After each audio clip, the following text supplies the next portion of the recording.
Yo guys, Boomer here and welcome back to another Rocket League video. Today is going to be a continuation of 2v2 momentum and positioning. If you guys didn't watch the first two, make sure you guys go do that and then come back on over and we're going to continue where we left off. Also, for those of you guys that don't know, I am also a daily streamer over on Twitch. I'm live every Monday through Thursday, so if you guys want to ask me questions, talk to me in real time, or just hang out for the good vibes, feel free to come stop on over. Alright, well let's get right into this. Right, so I figured there's still some things that I've been explaining in the past videos that you guys have questions about. So what we'll do now is I'm going to go pull some pro level gameplay for 2v2 and break it down for you guys so you can get a better idea of these concepts.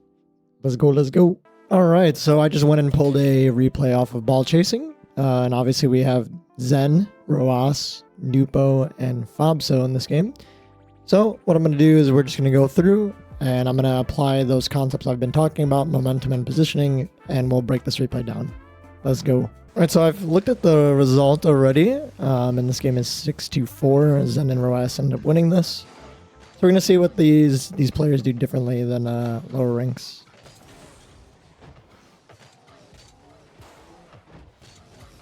So you can see immediately right off the rip, this is a difficult spot for Zen, so the defensive situation is well played, right?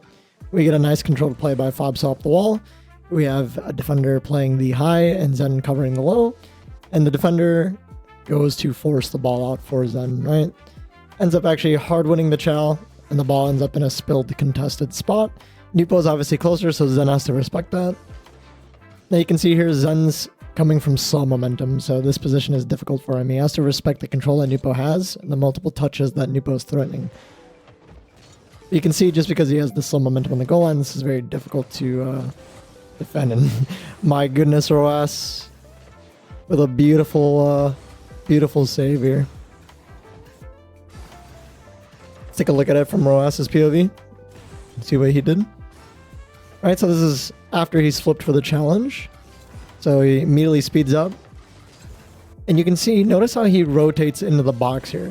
This is something that I feel like a lot of twos players don't do.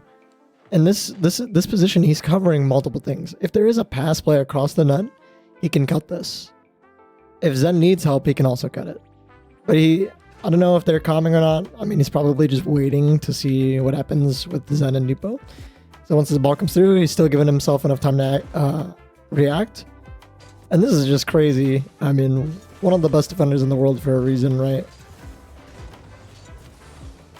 Absolute W recovery. And that's the first goal. So already, notice how these players carry their momentum, especially in post-kickoff situations, right? He realizes he can't win the boost. He's beat to the mid-boost. So he immediately turns off and he plays the ball. Then his first touch is good enough so that he can get the boost and the ball and his setup. This is the difference between professional players versus normal ranked grinders, right? And then he's immediately going into a mech play to force Fabso to use his boost, and he even gets Nupo to go with him. So he gets a two-man commit out of the other team just by doing this. Right, and then let's pay attention to what Zen does after this double commit. So as you can see, Zen's still a low boost, it looks like. He grabs a mid boost, and he immediately speeds up, closing the space down, protecting the threat. And he ends up even almost getting the second save. This gives Roas enough time to get boost and react. This tiny moment, right? Oh, very close defense by these two. Yeah, very difficult situation for both Roas and Zen here. You can see, I'm not sure if this is the flip that Roas wanted. It looks like he's trying to get a scoop so he can maybe 15, but he ends up running out of boost. Another thing I noticed is when you watch pro gameplay is how they play the corners, right? There's no dinking going on. It seems like in the lower ranks of 2v2, the ball gets trapped in the corner a lot. And this is in 2s and 3s. And there's just kind of none of that in pro gameplay. Obviously it does, but it's much more controlled. You can see here how he moves to the corner immediately up so Fabso can't get the pass or the shot. And then he's attempting multiple touches here. Nupo does a good job of realizing Zen got a touch that's a little too heavy. right? Because he's coming in with so much speed. So he's there to punish. So good bait by Fabso. That's a very good shot from Nupo. I think Roas kind of bit into the corner a little too hard. But everyone makes these mistakes too. He's most likely expecting an interaction or like a 50 here from Zen. And then when that doesn't happen, he's realized he's gone too far into the corner. Good punish by Nupo. So pay attention to this situation too, right? It's a very gray area ball for both players, right? So Zen ends up going for the kickoff, so now he's on 0. And Roas probably realizes again that he's beat to the mid boost. And you can see he's doing a little awareness check. He's actually checking where Zen is at. He's also checking where Fabso is at, right? He needs to know if there's a threat for a shot here. You can see Fabso's not going for it, and then he sees Zen flip. So this is what I was talking about, getting the wide angles, right? He can see every player on the field at this moment in time. He sees Zen flip out. Flip and boost is a very dramatic way to tell someone you are not going for the ball. And especially if they're not hard coming, that's all the information he needs to know that he needs to close the space here, right? Whether that be he's just going to bait the ball out for Zen or whatever it may be. But I feel like a lot of issues that stem in twos is because you'll do something like this and then your teammate doesn't close the space. If Roas does not close the space here, this concedes all this space, right? So in terms of 2v2, this gives them all the options in the world to use. Fabso could obviously pass this to Nupo, and then Nupo can, you know, pop it for a solo play, hit it to the backboard. Like, they have options, right? So instead of conceding that space, Roas goes there and closes it. This forces Fabso to do something with the ball. Not only did he close it fast enough, but he was also covering multiple options in case there was a pass, right? Now you can see Nupo has to respect that. Roas is going for that. He kind of backs off a little bit. Let's see what Zen does here. Nice control play out of the corner. And the important thing is the 50 at the end, right? I feel like another thing I see a lot of players do incorrectly is they will try to play the beat here when the defender clearly can have the advantage here, right? I feel like a lot of people get laser focused on what they're actually doing with the ball in this moment, and they just end up playing right into the defender and getting dunked. But the 50-50 is very, very important. I'd like to make a whole video on that eventually. But 50-50s at the end of a mechanical play not only help you and your teammate, but prevent you from being put in a tough spot or conceding a 2v1. And you see it in high-level RLCS all the time, right? People will go for an air dribble, and if they can't score it, they'll go for a reset. And if they can't score it, they just take a 50 at the end. This ends up leaving the ball in a good spot for your teammate, which is something that I think is very, very underrated in this video game at this point in time. This is a very good play by Roas, right? He can see Zen kind of has to wait for this ball because it's such a slow ball after Nupo's touch. So what he does, instead of allowing Nupo to kind of just sit in front of this and make Zen's life hard, he immediately speeds up and he's chasing both players out of the corner, right? He prevents Fabso and Nupo from challing by just chasing them out. Which in 2v2, typically you want to play close enough as the second man to, you know, be there for the interaction. But as soon as you see this happening, you're like, oh, I gotta move, right? Then it becomes dangerous. And you can see Nupo even gets another bump on him. But Fabso does a very good job and still gets the chow off on Zen.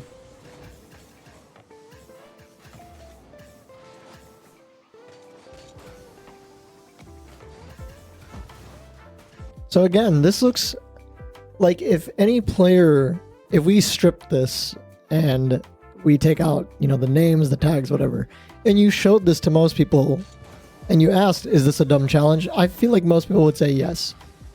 But the issue is this is a perfect force. Not only does he close the space on Nupo, but if you watch Nupo's POV, he kind of doesn't have the information. He could obviously have the audio, but by the time he gets to his setup, he can see Zen's already up. So because Zen has closed the space so quick, Nupo then has to play the beat, which then in turn gives Roas an easier ball to go for. So these are the small things that pros do of baiting the ball out for their teammate, making their teammate's life easier. Almost Almost a very good outplay by Nupo there. So you can see how breakneck speed pro gameplay looks, right? But it's because they make these decisions so fast that allows for the gameplay to be this fluent. There's almost no breaks in the play. And it allows everyone to keep their momentum and speed up, right? I feel like that's one of the reasons pro gameplay is so interesting to watch. The pacing and the speed that they play at, right?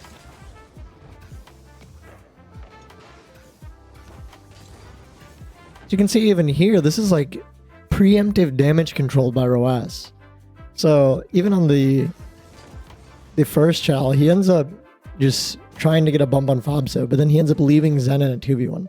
Zen, I think, was in a tough spot. Let's take a look here.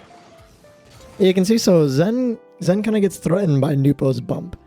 And Nupo successfully ends up getting Zen to flip, which then leaves him in a tough spot. The flip is what makes him awkward, right? And he still gets up, still reacts, but this is clearly not the touch that he wants. And it's going to be a lot harder for him to follow up. And Roas is worried now because he loses information on Nupo. So in Roas's head, he probably has the top-down image of what's actually going on here, right? So in reality, he probably expects Nupo or Fobso to be, coming for that ball. So immediately he helps Zen out, controls to the corner, and he breaks out into a solo play, gets the boost. This is another thing that I feel like is a misunderstanding in 2v2 a lot, is the switch to the space. So this challenge by Fobso is not amazing. He doesn't hard win it, and the ball is slow in a spot like this.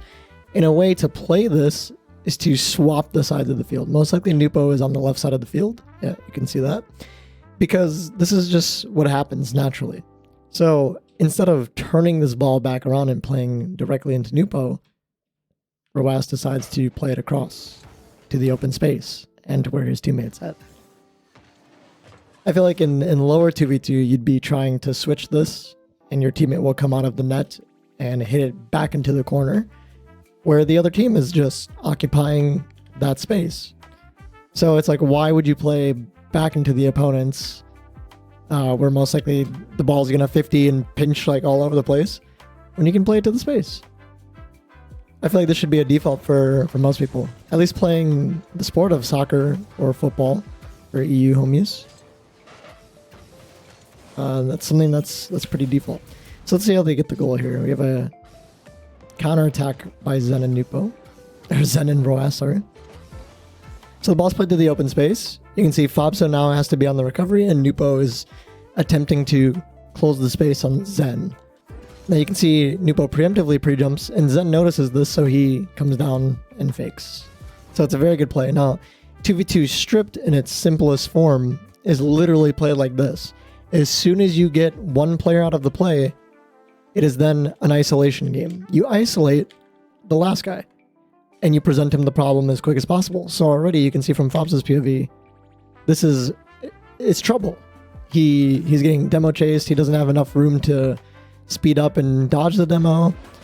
So you can see he ends up having to wait, and Zen just has all the options in the world. So it's a guessing game then for Fobso. Is he going to shoot it? Is he going to go wide? Is he going to fake? Is he going to pop it? He has all the options and all the threats. So it should be a goal, right? Well played. Ends up going off the ceiling to block Zen's mechanical play. Obviously, I'm sure a lot of people wouldn't want Zen getting full control of the ball, so I can understand Nupo in this position. But unfortunately, it ends up splitting to Roas, and Fobso's too far from the play. I'm a little surprised Zen doesn't threaten a demo here, but maybe him just being there and letting Fobso hear him kind of scares him off the ball. And this is a very, very good play from Roas, right? He realizes that he doesn't have much to threaten. So instead of trying to shoot on a net that has, two defenders covering it, he ends up taking a nice control touch, and he works with what he has. He can see Fobso's backwards, and it's a lot easier to wrong foot a defender who's facing backwards. So immediately his first touch is perfect, and then he slots it off to the right, which then pulls Fobso out of position, and then Zen has an opportunity. Right, so you can see how a play develops like this for someone like Nupo. This is why it's more like a sport than it is a video game, in pro level gameplay, because this is something that professional players do the best. They present problems to pull their defenders out of position. And this is something I feel like a lot of people don't grasp in the game. Obviously, the opportunity snuffs out here, so let's see how we play on the defensive end of things. Good shot opportunity from Zen. Okay, so you can see again, this is a very, very good play from the blue team here. As you can see, obviously not a great touch from Roas. I don't know if he's trying to get a double off the ground. For some reason, I think Fabso is just a little too close here. Oh, and it's because he flipped and he continues to boost forward. So he doesn't really have much to do. The touch, let's see if Roas was intentionally trying to touch it like that. Put it around Fabso. Yeah, so you can see how he pre-flips here. So he's making sure he's cutting this, but he's also making sure he doesn't give Nupo a free ball, right? So he even attempts another touch here. So again, Fabso being too close, he has to get a better angle. Zen then sees the opportunity for the 2v1, right? Because Fabso's too close, and Zen got the boost. So they have the boost advantage. They are working the advantage that they have, which is Fabso being too close and on low boost. So now they potentially have a 2v1 opportunity. So after this touch, Zen just waits, pops up, and then Roas goes for the demo on the slow momentum player, which is Nupo in this position. Right, so now Nupo has to respect the cut. He has to respect the touch. So he preemptively goes back to net. Right, the only thing different, and I should not be in a position where I can criticize anything a professional player is doing, but let's just say what he could have done differently in this situation is maintain speed across this way, right? And then have a better angle for this type of play. It's still very difficult to say, because even if he did take the wide angle and Roas was chasing him this way, what's to say, he doesn't still get the demo on him. So, I mean, Nupo could do this type of path, but he would have to, dodge Roas or jump over Roas to try to challenge Zen. So at the end of the day, it's a very, very difficult play to be left in. And obviously they end up getting the bump. And Fabso is here. Fabso's done a great job recovering back into the play, even after having low momentum, low boost. And he ends up even getting a piece of this. But Zen, I think, manipulates the 50. Let's take a look here. Yeah, so you can see he pulls off just a little bit and he tilts his card downwards so that he can get the 50 that he wants, and then it's just a double tap. Well played. You can see why professional players love to play 2v2, because it's this constant trade of possession and it's a constant offensive and defensive game, which is what makes it very, very good practice for professional players. Not only do they work as just a duo to work players out of position, but then it's all about using that advantage or I'm sorry, I'm being thrown off. My words are being thrown off by what I've just seen. Very, very close sidewall read by Zen. Almost in the far right side of the net. Would have been an amazing shot. Okay, so you can see this is typically how a lot of goals go in 2v2, right? Somebody goes for a very mechy play. And what happens here is, obviously because most advanced mechanic plays need a lot of boost, and they use and burn a lot of boost, Zen's recovery is going to be a lot longer than everyone else's, right? So now Roas has to play damage control to give Zen time to get back. But what Nupo does is he presents the problem as early as possible, right? This is what I'm talking about in terms of efficiency in the 2v2 situations. So they know Zen is just gone for something very, very mechy. Unfortunately, he doesn't score it, but now they have a 2v1 opportunity. And they're not slow playing it. He wants Fabso to follow him up immediately as possible, right? So he ends up getting the 50. And oh my goodness, Roas almost getting another touch on that. He's up immediately to try to block the mechanical threat and not get air dribble bumped here. Ends up getting a very good 50, and then he unfortunately comes off the ball in such a strange way instead of a very stiff way, and he has to burn the rest of his boost to try to get back to this, and he still ends up getting another touch. And it's very well played by Nupo to tilt his card like this so that he wins the 50. So you can see that's why professional gameplay is so efficient. right? Because when there is an advantage, most of the time they punish it. And that is what makes them consistent players who win. Okay, so let's take a look at this next kickoff. We have a bump attempt from Zen. Roas sitting in front of it. Nupo making sure he doesn't flip into this, right? He doesn't want to sacrifice or throw himself out of the play. He wants to be as close as possible. It ends up spilling to Zen. Zen's the first to the follow-up. So let's see what Fabso is doing in this moment in time, right? So you can see Roas is staying on it. He's slow playing it. So he decides to leave for the boost. And then Zen is the first to follow up. So let's see what the difference of why Zen is there first, right? So he goes from the bump opportunity, and instead of going for the back boost, he's closer to the mid boost, and this interaction ends up spilling in his favor. So immediately he's taking a controlled touch, and Nupo is kind of hoping, I think, that Fabso will cut this. And as soon as he sees that happening, it's already too late. Like, the space is conceded, and you can see what happens when there's space created in these lobbies. These players are extremely dangerous when they have space, right? You can see how quick that play develops. Right, another post kickoff. Let's see what happens here. Roas and Zen respecting each other right there. See, again, you can see exactly what I'm talking about. This type of play isn't rushed. You can see he has full boost, but he's not flying the ball forward. Right, he plays it elevated so that he forces somebody up. And you can take a look from Fabso's POV here. Right, he's up, but he's floating. He wants to cover all the options that Roas has. And Roas ends up slow air dribbling, and then he gets one more touch, and then he's just waiting. He completely stops boosting, and he just sits behind the ball. This type of light 50, especially when somebody's floating, you can see Fabso tries to even get a reset on it, it looks like. And you can see something like this is just difficult for Nupo, for the player behind, right? Because he still has the advantage, and he still has the control on the ball. You can see Nupo decides he wants to try to come down to the ground because he's hoping Roas might not have boost left. And then all of a sudden Roas is boosting and he's getting another touch over the top of Nupo. It's something that looks very, very simple, right? But this is something that I don't see in the lower ranks whatsoever. It's a very, very smart play. And even myself, I wish I would do this a lot more in 2v2. I'm definitely going to be doing that today on stream. Let's go. Fake kickoff by Nupo and Fabso. So you can see Zen is already immediately playing the Disruptor role, right? As soon as the Spanish happens, he's not allowing himself to get chased. He knows Fabso is probably going to go for the mid boost or his back boost, so he immediately closes the space on Nupo, the player that has the control and the ball, right? As soon as he misses this shot, he has to dodge another demo, dodge another bump, and then he's just playing the ball back to his teammate. This type of Disruptor play allows for something like this. Right? This is the type of play that enables your teammate. And especially when you have a teammate like Roas on your team, you definitely want him to go cooking. Right? So they end up successfully working Nupo out of position. And you can see they get punished for it, right? Again, working their advantage as much as possible. And I'm sure Nupo was probably annoyed by this, right? He sees Zen come in here. He's trying to maintain control of the possession, and then all of a sudden Zen is just hitting it back off of his car. So he's immediately trying to close the space and get in front of Roas. Right?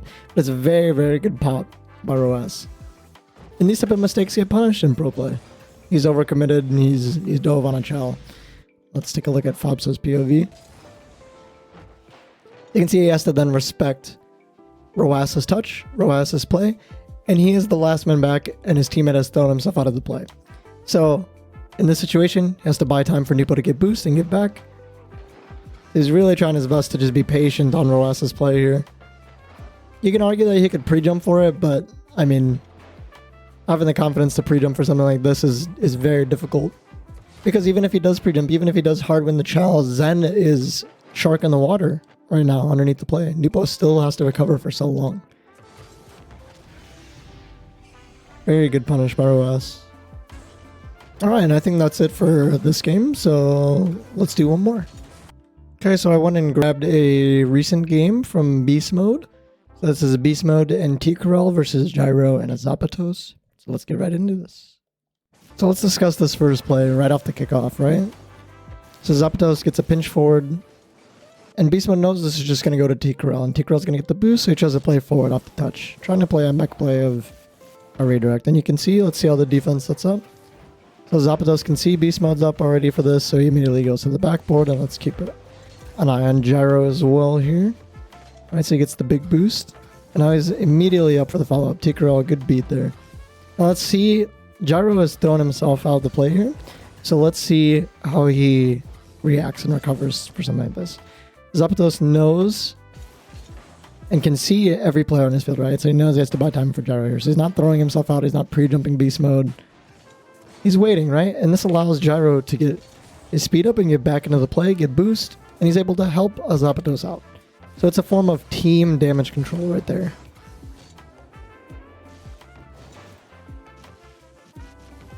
Alright, and just for the sake of time, let's go just break down the goals, shall we? Okay, so we start with a Gyro solo play. He gets it around 1. Beast mode ends up getting a heavy touch, and there's the demo play. Good punish by Zapdos. Double tap. Well done. You can see Beast Mode is probably trying to use the flip reset to maintain control here, but he ends up unfortunately getting like a crazy pop off of his reset. I'm sure that was unintentional by him.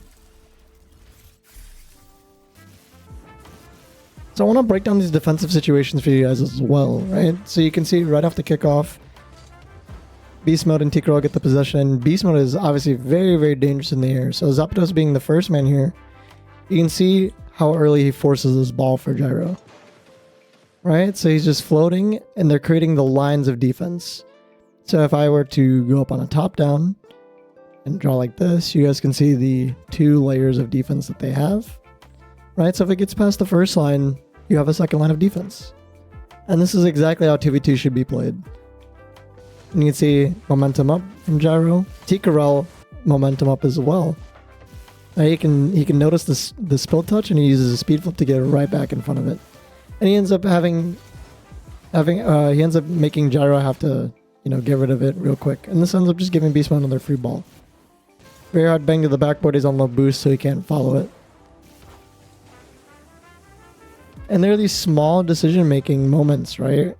You can see Gyro on almost no boost here, and he still closes the space.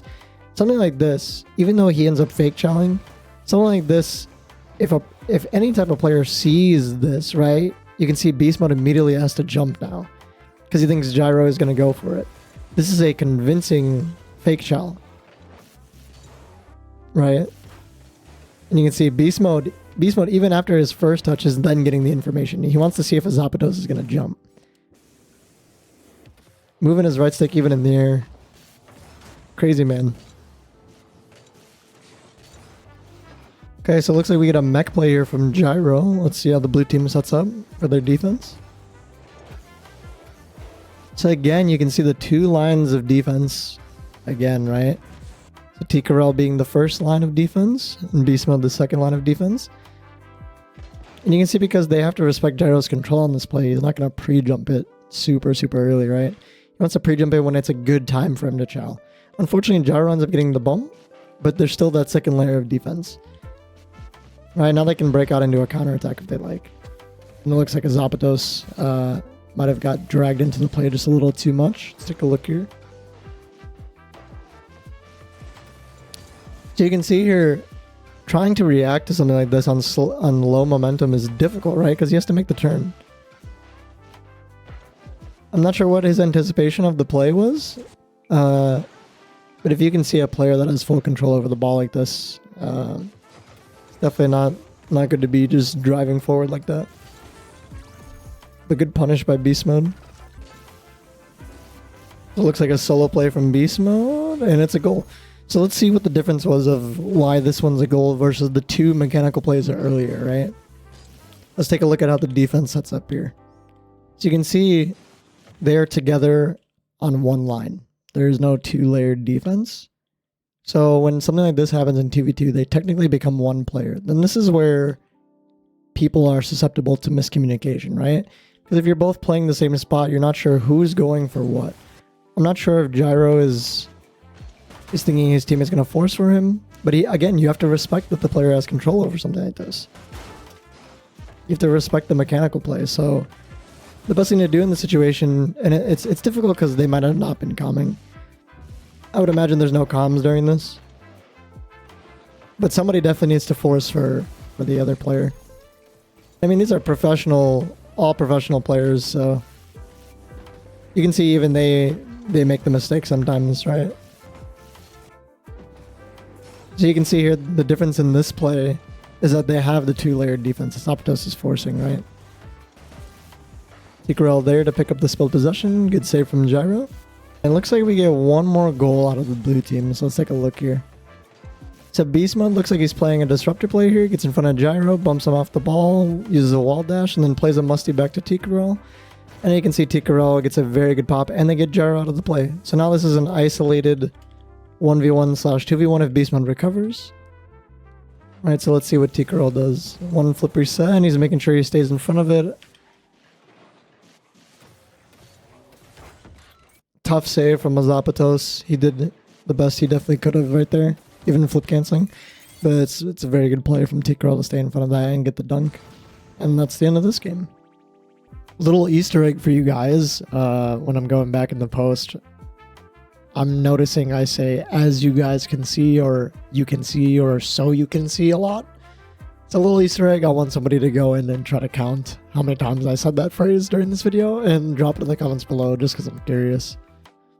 Yeah, guys, that's going to wrap up the 2v2 momentum and positioning videos. If you guys still have any questions or suggestions, please leave them in the comments below. I really hope these videos help you guys. I've been getting a lot of comments, a lot of people coming into streams, and they've been getting rank ups from these videos, so I'm very glad to hear that. If this video helped you guys, please leave a like, share, and subscribe. Hit that noti bell and join the Discord to stay up to date with when I post or go live. Much love as always. Appreciate you all, and I'll see you guys in the next one or on stream. Peace.